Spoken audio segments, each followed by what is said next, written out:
everyone, welcome back to my YouTube channel Sumitra English Tutorials. And today we are going to discuss about the writing section. Writing section में हमारे इस बार 2021 में 4 topics are there in HBSC and also in CBSE. Report writing, notice writing, advertisement and one more is there paragraph writing. So आज मैं start करने जा रही हूँ notice writing. वैसे तो नोटिस हम 4th, 5th, 6th क्लास से ही करते आ रहे हैं, इसलिए बहुत इजी लगता है बच्चों को, बट फिर भी एग्जाम में मार्क्स नहीं आते हैं। वो क्यों? क्योंकि हम फॉर्मेट को फॉलो नहीं करते हैं। तो आज इस वीडियो में मैं आपको प्रॉपर फॉर्मेट जो है इसका बताऊंगी। और yes students, now have a glance over this format of the notice. आपको इसी फॉर्मेट के अकॉर्डिंग जो है एग्जाम में लिखना है, then you will get the full marks. Okay, so first come over here. तो ये जो है, और इसके साथ मैंने आपको एक स्पेसिमेन, एक एग्जांपल भी दिया है, सॉल्व वन, जो पिछले साल बोर्ड पेपर में आया भी था। तो यहाँ से हम स्टार्ट करते हैं। फर्स्ट ऑफ ऑल आपको क्या करना है, इसका एक ध्यान रखना है, स्क्वायर बॉक्स आपको बनाना है। ठीक है, इसके लिए आपको रिक्वायर है स्केल, रूलर जिसको हम बोलते हैं, स्केल, पेंसिल और आपका blue pen. Okay, so pencil से you will draw 3 side box. पहले 3 साइड क्यों बोला? क्योंकि जब हम लिखना कंप्लीट करते हैं देन लास्ट में जो है हम इस बॉक्स को क्लोज करते हैं। बॉक्स जो है वो that must be square shaped as you can see over here. तो स्क्वायर बॉक्स होता है, क्योंकि एडवर्टीजमेंट के लिए रेक्टेंगुलर बॉक्स होता है। तो I will tell you in next video. तो यहाँ पे सबसे पहले हम 3 साइड जो है पेंसिल और स्केल की हेल्प से ये बॉक्स बना लेंगे। उसके बाद हमारे ये 7 जो पॉइंट्स है that we have to cover in this one. First of all, name of organization, यानी सपोज करो कि इसमें दे रखा है you are organizing a trip to Surajkund craft मेला फरीदाबाद। तो you are the head of the school. The school, यहाँ पे स्कूल का नेम गिवन नहीं है, बट ये अंडरस्टूड है कि जिस स्कूल में वो जो भी हेड बॉय है, write the name of the students who wish to join the same. तो आपको बोला हेड बॉय, तो मीनिंग क्या है? आपका जो स्कूल है। बट बोर्ड में, एग्जाम में we are not suppose to give a schools and our name. तो हम यहाँ पे क्या लिखेंगे? जैसे यहाँ लिखा है XYZ फरीदाबाद हम लिख सकते हैं। तो ये हमें देना है। तो इसको हम क्या बोल रहे हैं यहाँ पे? Name of the organisation. ये पॉइंट्स हैं that you have to follow in drafting the notice. तो सबसे पहले नेम ऑफ द ऑर्गेनाइजेशन लिखना है आपको दिस वे, इस तरह से आपको लिखना है। उसके बाद 1 लाइन गैप छोड़ना है, एक लाइन आपको खाली छोड़नी है। और सेकंड नंबर पे आपको NOTICE नोटिस, ये आपको कैपिटल लेटर्स में लिखना है। तो this is the second point. Notice हमें एक लाइन छोड़ के और फिर लिखना है। ठीक है, फिर थर्ड नंबर पे हमें क्या डालना है? डेट। DATE नहीं लिखना है, directly we have to write down the date. ये तो मैंने आपको बताने के लिए, क्लू बताने के लिए डेट लिखा है, बट DATE नहीं डालना है, डायरेक्टली हमें डेट डालना है। As over here I have written 28 Feb 2021। और डेट लिखने के भी 2 तरीके हैं। हम इस तरह से नहीं लिख सकते, आप अगर इसको लिखना चाहो ऐसे, जो भी है this way, this is the wrong way of mentioning the date. Either we can follow the British style, और या फिर हम अमेरिकन जो है हमारा उसमें फॉलो कर सकते हैं। तो क्योंकि ब्रिटिश तो एक कॉमन सा कॉन्सेप्ट है, जैसे हम लोग we have been ruled by the British, तो हम ऑलमोस्ट उन्हीं का फॉलो करते हैं। तो यहाँ पे ब्रिटिशर्स में क्या होता है? British style of writing the date में सबसे पहले हमारा आता है डेट, जो दिन है, फिर उसके बाद मंथ आता है, मंथ के बाद ईयर मेंशन करते हैं। लेकिन अमेरिकन स्टाइल में पहले मंथ लिखा जाता है। जैसे इसमें अगर हम लिखें तो इसको हम ऐसे लिखते हैं Feb, देन 28, कोमा लगाना है और उसके बाद ईयर मेंशन करेंगे। ये अमेरिकन स्टाइल है। तो इन दोनों में से आप कोई भी यूज कर सकते हो। ये चीजें बहुत जरूरी होती हैं आपको एग्जाम के पॉइंट ऑफ व्यू से, if you want to get full marks. तो यहाँ पे डेट के बाद फिर हम एक लाइन छोड़ेंगे। लाइन के बाद हमारा जो फोर्थ वो होगा, वो हेडिंग होगा कि हम जो डेट, जो भी हम नोटिस लिख रहे हैं वो उसका टॉपिक क्या है। ठीक है, तो हमने लिखा टाइटल। जैसे यहाँ पे हमारा है ट्रिप टू क्राफ्ट मेला, तो ये जो है यहाँ पे हमने लिखा टाइटल। टाइटल को आप जो है कैपिटल लेटर्स में भी लिख सकते हो, या फिर फर्स्ट मेन जो लेटर्स होते हैं they can be in capital letters. ठीक है, ये ऑप्शनल है, लेकिन जो नोटिस है वो मस्ट है, जरूरी है कि आपको कैपिटल लेटर्स में ही NOTICE लिखना है। ठीक है, फिर यहाँ पे 5th पॉइंट हमारा आता है बॉडी ऑफ नोटिस, यानी नोटिस किसके बारे में। अब यहाँ पे एक ध्यान देने की चीज है, 3 चीजें हमें मेंशन करना है। एक तो हमें व्हाट, ये ध्यान रखो आप, व्हाट का मीनिंग क्या है, क्या है, टॉपिक क्या है। फिर व्हेन, कहाँ पे है, सपोज करो यहाँ पे हमें फरीदाबाद जाना है, कब जाना है, तो यहाँ लिखा है 27 फेब, ये टाइम ऑल्सो मेंशन यहाँ पे, टाइम, तो टाइम मैंने लिखा है जैसे एट 9 o'clock। कई बार व्हीकल मैंने यहाँ लिखा है बाय स्कूल बस से हम जाएंगे, तो ये चीजें मस्ट होती हैं, व्हाट, व्हेन एंड वेयर। तो इन्हीं के हाफ हाफ मार्क्स जो है वो आपको मिलेंगे। What, when, where. व्हेन में आपकी दो चीजें आ सकती हैं, डे भी मेंशन कर सकते हो, टाइम भी मेंशन करते हो, या डेट या टाइम, दोनों चीज आ गई। ये चार information are must to insert in notice, ये ध्यान रखना है। अगर ये आप नहीं करते हो तो आपको 2 marks, each information carries half marks, और 1 जो आपका ओवरऑल जो है फॉर्मेट का मिलता है, तो ये है।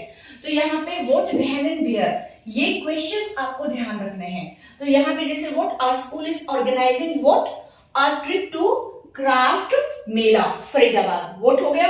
फिर कब, ऑन 27th, और ये हमने दे दिया टाइम, तो दोनों चीजें आ गई, date and time both are here. और फरीदाबाद जाना है तो यहाँ पे वेयर भी दे दिया, और इसमें एक और इंफॉर्मेशन आ गई, बाय स्कूल बस, ठीक है। उसके बाद ये हमें 1 सेंटेंस में इंफॉर्मेशन प्रोवाइड करनी होती है, ऑल दिस 4 इंफॉर्मेशन ये एक सेंटेंस में हमें प्रोवाइड करनी होती है, क्लियर। एक चीज और ध्यान देना है, नोटिस जो है वो नोटिस बोर्ड के ऊपर आप लोगों ने देखा होगा फ्यूचर इंफॉर्मेशन को शो करता है, ठीक है। मतलब कोई भी इवेंट 2 या 3 दिन के बाद या 5 डेज के बाद जो मतलब होनी है, उसको हम बिफोर हैंड में देते हैं, इन एडवांस देते हैं। तो इसलिए यहाँ पे जो डेट लिखी जाएगी वो डेट आएगी जिस दिन आपका एग्जाम होगा। इंग्लिश का ध्यान रखना है, 10th 11th 12th जो भी बच्चे हैं, क्योंकि राइटिंग सेक्शन जो है ये दोनों में आएगा, 10th और 12th दोनों बोर्ड्स, 11th में भी, सीबीएसई और हरियाणा बोर्ड दोनों में। तो आपको ये चीज ध्यान रखनी है, यहाँ पे जो डेट है वो date of writing the notice या ड्राफ्टिंग द नोटिस वो आएगी। लेकिन यहाँ पे जो डेट आई है, जैसे ये दिया है, ये जो है 28 को जो है वो मैंने लिखा, ओ सॉरी देखो यहाँ मैंने डेट्स को भी टॉप ओवर कर दिया है, तो जैसे मैंने भी मिस्टेक की है, तो यही मिस्टेक आपको ध्यान रखनी है कि आपको एग्जाम में नहीं करना है। यहाँ पे मुझे जो है 27th फेब करना है, और here I have to write down 3rd March, clear. On 3rd March को हम जाएंगे। तो देखो इसमें क्या है, 27th को ये डेट ऑफ इशूइंग नोटिस हो गया, 27 को आज जो है मैं इसको बना रही हूं, तो आज हमने ये किया। हमारा जो ट्रिप है वो 3rd को जाएगा, ठीक है। और जो नेम की रिक्वायरमेंट है वो बाय 1st मार्च तक हमारे पास नेम्स और डिपॉजिट आ जाना चाहिए, जो फी है, ठीक है। तो ये डेट्स का ध्यान रखना है। तो यहाँ पे our school is organising a trip to craft Mela Faridabad on 3rd को जाएगा at 9 AM by school bus. Interested students, यहाँ पे बच्चे बहुत मिस्टेक करते हैं और क्या लिखते हैं, those who want to go. इतना लंबा नहीं लिखना है, इसमें आपको सिंपली इंटरेस्टेड स्टूडेंट्स ये फ्रेज लिखनी है, ठीक है।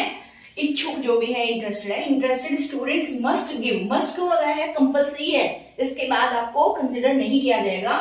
Must give their names, their names, बच्चे स्टूडेंट्स बहुत हो गए, ये छोटी छोटी चीजों में बहुत मिस्टेक करते हैं, स्पेलिंग मिस्टेक कर देते हैं, THERE भी कर देते हैं, तो take care of this thing. Interested students must give their names and deposit ₹100 along with their parents consent letter by 1st March। अब 1st मार्च तक जिन बच्चों की फीस और नाम आएंगे तो ही तो वो 3rd मार्च को जा पाएंगे, तो ये डेट्स को आपको ध्यान में देना है, पेरेंट्स के सहमति पत्र के साथ कि पेरेंट्स ने परमिशन दी है नहीं। तो ये 2 सेंटेंसेस बन गए, 3 सेंटेंस में हमारे नोटिस कंप्लीट हो जाता है। लास्ट में देखेंगे फॉर फर्दर डिटेल्स, बाकी डिटेल्स के लिए कॉन्टेक्ट द अंडरसाइंड। कॉन्टेक्ट के बाद बच्चों को हैबिट होती है टू लगाने की, जो कि बहुत बड़ी मिस्टेक है। कॉन्टेक्ट टू नहीं आएगा, कॉन्टेक्ट द अंडरसाइंड, जिसके सिग्नेचर नीचे है, अंडरसाइंड। तो यहाँ पे उसके बाद ये देखो आप, ये बॉडी ऑफ द नोटिस में हमने ये बता दिया, ठीक है। फिर हमें क्या करना है, नेम, किसका नेम, जिससे इंफॉर्मेशन आपको देनी है या कलेक्ट करनी है, तो वो यहाँ पे हेड बॉय दे रखा है। हेड बॉय से पहले उस बॉय का नेम इज नॉट गिवन, नाम गिवन नहीं है। जब नेम गिवन ना हो तो बोर्ड एग्जाम्पल में बोर्ड एग्जाम्स में हम कभी भी अपना नाम नहीं लिखते हैं, तो यहाँ पे ABC कैपिटल नेम लिखा जाता है, तो उसकी जगह एक लाइन छोड़ के 1 blank line you have to leave and then you will write down ABC। उसके बाद उसका डेजिग्नेशन, किस पद पे है, किस मतलब क्या है उसका डेजिग्नेशन क्या है, तो वो है head boy is given over there, okay. तो इसलिए ये आ गया हमारा, क्लियर। और जैसे ही हमारा कंप्लीट होता है then we have to close the box by drawing a line with pencil and scale, तब इसको बंद करते हैं। That's why initially I asked you कि draw a 3 side box with pencil and scale, and when this is over then आपको इसको complete करना होता है। जिस लाइन में लिखा उसे नेक्स्ट लाइन में। तो ये चीजें ध्यान में रखनी है। हाँ, तो मैं आपको बता रही थी जैसे फ्यूचर टेंस में लिखना होता है, तो फ्यूचर टेंस का वो आपको समझ में आया क्योंकि फ्यूचर गिविंग इंफॉर्मेशन है। तो इसके लिए हमने जो यहाँ पे लिखा है ना, school is organising, present continuous tense में भी लिख सकते हैं। इस फ्रेज को हम 3 तरह से लिख सकते हैं, आवर स्कूल इज ऑर्गेनाइजिंग, या फिर our school will organise a trip, future में भी दे सकते हैं, या फिर हम इसको पैसिव फॉर्म में भी कर सकते हैं। कैसे? A trip of craft Mela Faridabad is being organised by the school, ये भी हम लिख सकते हैं। तो इसको लिखने के तरीके 2 या 3 होते हैं जिसमें फ्यूचर गिविंग इंफॉर्मेशन उसमें आती है। तो this is all about the notice format. अगर आप इस फॉर्मेट को अप्लाई करते हो तो मुझे नहीं लगता कि आपका कहीं भी मार्क्स डिडक्ट होगा। तो आपको फुल मार्क्स मिलेगा। बस आपको पेंसिल से ड्रॉ करना है बॉक्स, स्क्वायर बॉक्स बनाना है, और इन 7 पॉइंट्स का आपको ध्यान रखना है। Name of organisation, notice and date, title, body of notice में आपको व्हेन, वेयर एंड जो भी है सब वो देना है, व्हाट, व्हेन, वेयर। देन आपको नेम किसका, जो भी पर्सन आपको मेंशन किया हुआ है, और डेजिग्नेशन क्या है उसका, और then you have to close the box. One important thing that I want to tell you, suppose करो कई बार हम एग्जाम शीट होती है, अब यहाँ पे ना मैं आपको थोड़ा सा बताती हूँ। मान लो एग्जाम शीट है और वो एग्जाम शीट में ना हमारा नोटिस जो है वो आधे पेज पे कंप्लीट नहीं हुआ। कई बार वैसे कोशिश करनी चाहिए कि फुल पेज के ऊपर करो इसको, एक ही पेज के ऊपर आंसर शीट पे, लेकिन sometimes we have to carry over the second page के ऊपर हमें नोटिस को ले जाना होता है। तो यहाँ पे लास्ट में ना ब्रोकन लाइंस से शो करना है। इसका मीनिंग होता है कि अभी कंप्लीट हुआ और जब हमें नेक्स्ट उसके ऊपर जाना होता है, सपोज करो ये है, सपोज करने को बोला है मैंने, तो यहाँ पे भी हमें ब्रोकन लाइंस में शो करना है, और सपोज करो यहाँ बंद हो गया तो उसको क्लोज भी वहां करेंगे। तो इस चीज का भी आप लोगों को ध्यान रखना है। तो ये भी फॉर्मेट के अंदर ही आता है। तो this is all about the notice, और इस तरह से आप लोग प्रैक्टिस कीजिए जो भी आपके पिछले एग्जाम्स में आ चुके हैं, जो भी कॉमन नोटिस के वो हैं उन सभी को आप कीजिए। In the end I would like to tell you one important information. Jhajjar education team Haryana ने एक क्वेश्चन बैंक निकाला है इंग्लिश का 10th क्लास और 12th दोनों का। तो डिस्क्रिप्शन बॉक्स में मैं आपको 10th क्लास का जो है क्वेश्चन बैंक उसका लिंक दे दूंगी। 10th क्लास के बच्चे उसमें अपना बेनिफिट उठा सकते हैं, प्रिपरेशन कर सकते हैं, जो आपको बहुत ही बेनिफिशियल होगा। Thank you.